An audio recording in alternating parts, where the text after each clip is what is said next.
ഇന്ന് നമ്മൾ സംസാരിക്കാൻ ആഗ്രഹിക്കുന്ന topic how to overcome stage fear. Stage ഭയം എങ്ങനെ മറികടക്കാം. പലരെ സംബന്ധിച്ചിടത്തോളം സ്റ്റേജിൽ കയറുന്നതുകൊണ്ട് രണ്ട് വാക്ക് സംസാരിക്കുക എന്നത് വലിയ ബുദ്ധിമുട്ടുള്ള കാര്യമാണ്. യഥാർത്ഥത്തിൽ സ്റ്റേജ് ഭയം ചെറിയൊരു കാലയളവ് കൊണ്ട് ഉണ്ടാവുന്ന ഒന്നല്ല.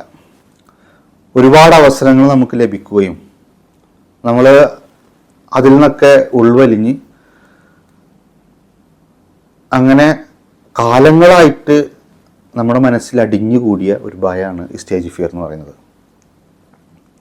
യഥാർത്ഥത്തിൽ നമ്മൾ ഒരു കാര്യം പ്രസൻറ്റ് ചെയ്യുന്ന സമയത്ത് ഏതെങ്കിലും തരത്തിൽ തെറ്റിപ്പോകുമോ, അതല്ലെങ്കിൽ നമ്മെ കേൾക്കുന്ന ആളുകൾ നമ്മെക്കുറിച്ച് എന്ത് വിചാരിക്കും, അങ്ങനെ തുടങ്ങിയിട്ട് ഒരുപാട് നെഗറ്റീവ് ചിന്തകൾ കൊണ്ടാണ് നമ്മൾ എന്ത് ചെയ്യണത്, ഈ അവസരത്തിൽ ഈ സാഹചര്യത്തിലൊക്കെ നമ്മൾ പിന്നിലേക്ക് വലിഞ്ഞിട്ടുള്ളത്. അങ്ങനെ അത് നമ്മെ പിന്തുടരുന്ന ഒരു ഭയമാണ് ഈ സ്റ്റേജ് ഫിയർ. അപ്പം എങ്ങനെ ആ സ്റ്റേജ് ഭയം മറികടക്കാം, അതിനുള്ള ചെറിയ ചെറിയ ടിപ്സുകളാണ് നമ്മളിന്ന് ചർച്ച ചെയ്യുന്നത്. ഒന്നാമത് നമ്മൾ എല്ലാ പ്രോഗ്രാമിലും പങ്കെടുക്കുക എന്നതാണ്. ഇപ്പോൾ ഒരു പ്രോഗ്രാമിന് പോകുമ്പോൾ ഏകദേശം അരമണിക്കൂർ മുമ്പ് നമ്മളവിടെ എത്തുക. പ്രോഗ്രാം തുടങ്ങുന്നതിൻ്റെ അരമണിക്കൂർ മുമ്പ് നമ്മളവിടെ എത്തുക. അങ്ങനെ ആ സ്റ്റേജിലൊക്കെ കയറി നിൽക്കുക. ആ പോഡിയത്തിൽ കയറിയിട്ട് ഓഡിയൻസിലേക്ക് ഇങ്ങനെ നോക്കി സംസാരിക്കുന്ന പോലെ നമ്മളിങ്ങനെ ആക്ട് ചെയ്യുക. നമ്മളൊരു പ്രസംഗകനായിട്ട് സംസാരിക്കുന്ന രീതിയിൽ നമ്മൾ വിഷ്വലൈസ് ചെയ്യുക, നമ്മൾ ആ പോഡിയത്തിൽ നിന്നുകൊണ്ട്. അങ്ങനെ ഒരുപാട് തവണ നമ്മൾ ചെയ്യുമ്പോൾ നമ്മൾ ആ ഭയം ചെറിയ രീതിയിൽ നമ്മളിൽ നിന്ന് അകലും. യഥാർത്ഥത്തിൽ നമ്മൾ ഭയപ്പെടുന്ന ഒരു കാര്യം അതിനെ എങ്ങനെ മറികടക്കുന്നു എന്നുള്ളത് നമ്മൾ ചെറിയ രീതിയിൽ ചെയ്തു തുടങ്ങുമ്പോഴാണ് നമുക്ക് ആ ഭയത്തെ മറികടക്കാൻ സാധിക്കുക.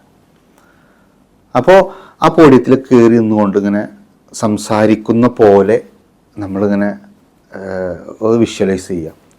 മറ്റൊന്ന്, ഒരു പ്രോഗ്രാം തുടങ്ങുമ്പോൾ അതിലെ മുന്നിലെ സീറ്റിൽ നമ്മളിരിക്കുക എന്നുള്ളതാണ്. മുന്നിലെ സീറ്റിലിരിക്കുമ്പോൾ നമുക്കൊരു പ്രത്യേക ഒരു കോൺഫിഡൻറ്റ് നമുക്ക് ലഭിക്കും. പല പ്രോഗ്രാമുകൾ ശ്രദ്ധിച്ച് നോക്കിയാൽ അറിയാം, മുന്നിലെ സീറ്റ് കാലിയായിട്ട് എടുക്കുന്നുണ്ടാവും, പിന്നിലെ സീറ്റായിരിക്കും ഫില്ലായിട്ട് വരുന്നത്. അപ്പോൾ മുന്നിലിരിക്കുന്നത് ഭയപ്പെടുന്നത് കൊണ്ടാണ്. അപ്പോൾ ആ ഭയം നമ്മൾ മറികടക്കേണ്ടതുണ്ട്. അപ്പോൾ അതിന് മുന്നിലെ സീറ്റിൽ പോയിരിക്കുക. മറ്റൊന്ന്, ചില പ്രോഗ്രാമുകളിൽ നമുക്ക് ചോദ്യം ചോദിക്കാനുള്ള അവസരങ്ങളുണ്ടാവും. ഒരു ഇൻട്രാക്ഷൻസ് ഉള്ള ചില പ്രോഗ്രാമുകളുണ്ടാവും. അപ്പോൾ അവിടെ എന്ത് ചെയ്യുക, നമ്മൾ എഴുന്നേറ്റ് നിന്ന് ചോദ്യം ചോദിക്കുക. നമുക്ക് ചോദിക്കാനുള്ള ചോദ്യം നമ്മൾ എഴുന്നേറ്റ് നിന്ന് ചോദ്യം ചോദിക്കുക. അപ്പോൾ എല്ലാവരും നമ്മൾ നോക്കും. അപ്പോൾ അതിലും നമുക്കൊരു കോൺഫിഡൻറ്റ് കിട്ടും. ആ രീതിയിലൊക്കെ നമ്മൾ എന്ത് ചെയ്യുക, ഓരോ പ്രോഗ്രാമുകളിൽ നമ്മൾ ചെയ്ത് വരുമ്പോൾ നമുക്ക് അത്യാവശ്യം കോൺഫിഡൻസ് കിട്ടും. പിന്നെ നിങ്ങളൊരു സംഘടനയിലൊക്കെ പ്രവർത്തിക്കുന്ന ഒരാളാണെങ്കിൽ വർഷത്തിലോ അല്ലെങ്കിൽ ഒരു 6 മാസം കൂടുമ്പോഴൊക്കെ ചെറിയ പ്രോഗ്രാമുകൾ ഉണ്ടാവാൻ സാധ്യതയുണ്ട്. അപ്പം അങ്ങനെ പ്രോഗ്രാമുകൾ സംഘടിപ്പിക്കുന്ന സമയത്ത് അവിടെ വല്ല ആശംസ പറയാനോ നന്ദി പറയാനോ ഒക്കെയുള്ള അവസരം ഉണ്ടാവും. ആ റോള് ഏറ്റെടുക്കുക. 2 വാക്കിൽ പറഞ്ഞ് അവസാനിപ്പിക്കാൻ സാധിക്കുന്ന പ്രസംഗങ്ങളാണ് ഈ നന്ദി പ്രസംഗവും ആശംസാ പ്രസംഗമൊക്കെ. അപ്പോൾ ആ റോളുകളൊക്കെ ഏറ്റെടുക്കുക. അങ്ങനെ ഈ സ്റ്റേജുമായി നമ്മളിങ്ങനെ അടുത്ത് ഇടപഴകുമ്പോൾ, കുറേ തവണ നമ്മളിതിങ്ങനെ ചെയ്യുമ്പോൾ, പ്രോഗ്രാം തുടങ്ങുന്നതിന് മുമ്പ് സ്റ്റേജിൽ കയറി നിന്നിട്ട് ഇങ്ങനെ സംസാരിക്കുന്ന പോലെ നമ്മൾ ആക്ട് ചെയ്യുക, മുന്നിലെ സീറ്റിലിരിക്കുക, എഴുന്നേറ്റ് നിന്ന് ചോദ്യങ്ങൾ ചോദിക്കുക, പിന്നെ ആശംസ നന്ദി പ്രസംഗം പോലുള്ള ചെറിയ ചെറിയ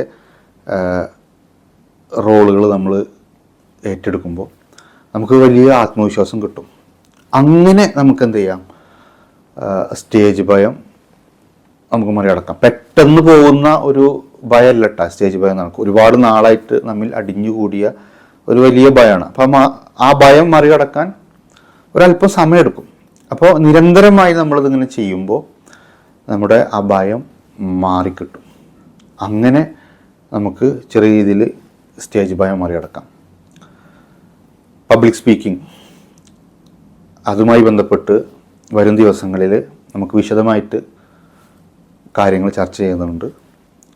എല്ലാവരും എൻ്റെ ചാനൽ സബ്സ്ക്രൈബ് ചെയ്യുക. നന്ദി, നമസ്കാരം.